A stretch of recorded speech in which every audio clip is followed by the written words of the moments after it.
மகாபாரதத்துல ஒரு சின்ன பகுதி தான் இன்னைக்கு நான் உங்களுக்கு ஷேர் பண்ணிக்கலாம்னு இருக்கிறேன்.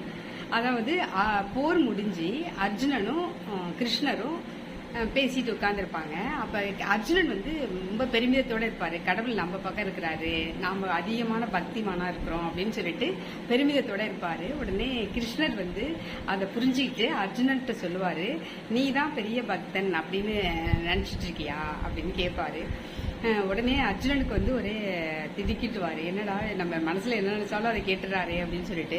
அப்பதான் வந்து கிருஷ்ணன் வந்து அவருடைய பக்தி அதிகமா இருக்குன்னு அவரு கர்ப்பமா இருக்கிறாரு, அதை அடக்கணும் அப்படின்னு சொல்லிட்டு ஒரு முடிவு பண்ணுவாரு. உடனே அர்ஜுனன்ட்ட சொல்லுவாரு, எனக்கு பிடித்த ஒரு பக்தை இருக்காங்க பிங்கலை, அவங்கள நான் உன்னை சந்திக்க அழைச்சிட்டு போறேன் அப்படின்னு சொல்லிட்டு கூப்பிட்டுட்டு போவாரு.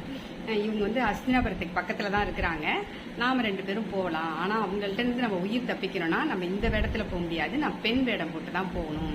2 பேரும் பெண் வேடம் போட்டு போகணும்ட்டு 2 பேரும் பெண் வேடம் போட்டுட்டு அந்த பிங்களைய பார்க்க போவாங்க.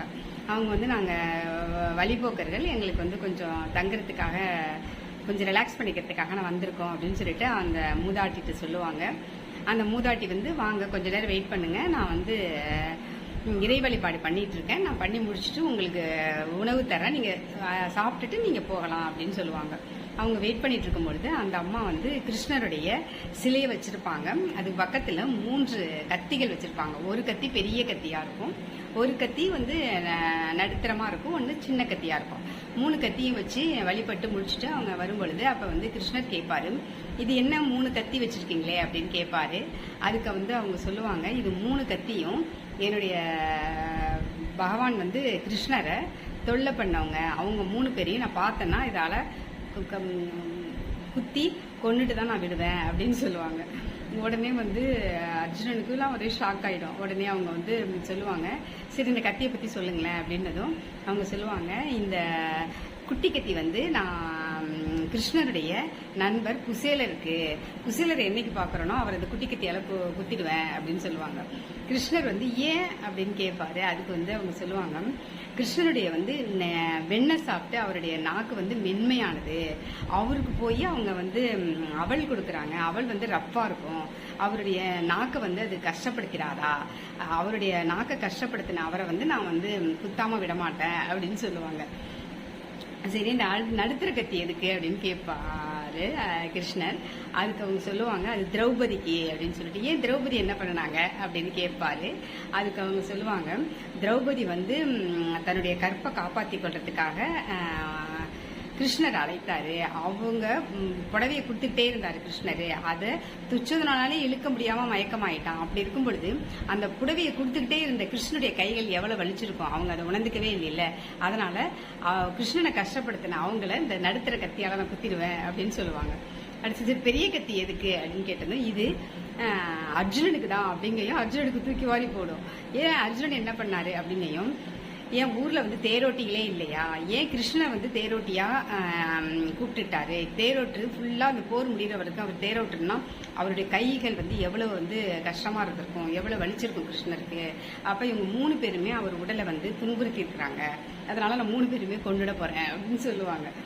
உடனே அதுக்கு வந்து கிருஷ்ணர் சொல்லுவார், அப்பதான் சரி குசேலர் வந்து எனக்கு உணவு அவர்கிட்ட எதுவுமே இல்லை, அவர் எனக்கு கொடுக்கணும்னு சொல்லிட்டு கொடுத்தாரு, அவரு எதுவுமே அதுக்காக அன்பளிப்பா திரும்பி பெற்றுக்கொள்ளவே இல்லை, அது வந்து அவரு சுயநலமா கொடுக்கல, அவரு எதுவுமே எதிர்பார்க்கல, அதனால அவரை மன்னிச்சிடலாம்ல அப்படிங்கையும் சரி நான் அவரை மன்னிச்சிடுறேன் அப்படின்னு சொல்லிட்டு சின்ன கத்திக்கு போட்டுருவாங்க. அப்ப திரௌபதிக்கு இந்த நடுக்கத்து கத்திக்கு திரௌபதி வந்து அவங்க வந்து கற்பை காப்பாற்றுக்களை தான் அவங்க வந்து என்னை கூப்பிட்டாங்க, அது வந்து ரொம்ப ஒரு பெண்ணுக்கு ரொம்ப முக்கியமா இல்லையா, அவங்க சுயநலம் தான், அவங்களுக்காக அவங்க கூப்பிட்டுட்டாங்க அப்படின்னாலும் ஒரு கற்புங்கிறது எவ்வளோ ஒரு பெரிய விஷயம், அதை செய்யறதுக்காக தானே அவங்க செஞ்சாங்க, அது வந்து தவறு இல்லை தானே அப்படின்னு அவருக்கு விளக்கம் கொடுப்பாரு. சரி அப்ப இதையும் தூக்கி போட்டுறேன்னு சொல்லிட்டு தூக்கி போட்டுருவாங்க.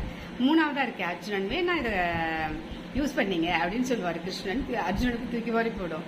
அப்புறமா அவர் சிரிச்சுட்டே சொல்லுவாரு, இல்ல அர்ஜுனன் வந்து செஞ்சது தவறு தான், தேரோட்டி ஃபுல்லா தேரோட்டி எனக்கு வலித்தது உண்மைதான், ஆனா அது வந்து என்னுடைய நண்பர், அவர் வந்து அர்ஜுனன் வந்து எனக்கு நண்பர், அந்த நண்பரை நீங்க கொண்டுட்டீங்கன்னா அவர் இல்லாம என் மனசளவில் நான் எவ்வளவு கஷ்டப்படுவேன், என் நண்பர் எனக்கு முக்கியம் இல்லையா அப்படின்னு சொல்லுவார்.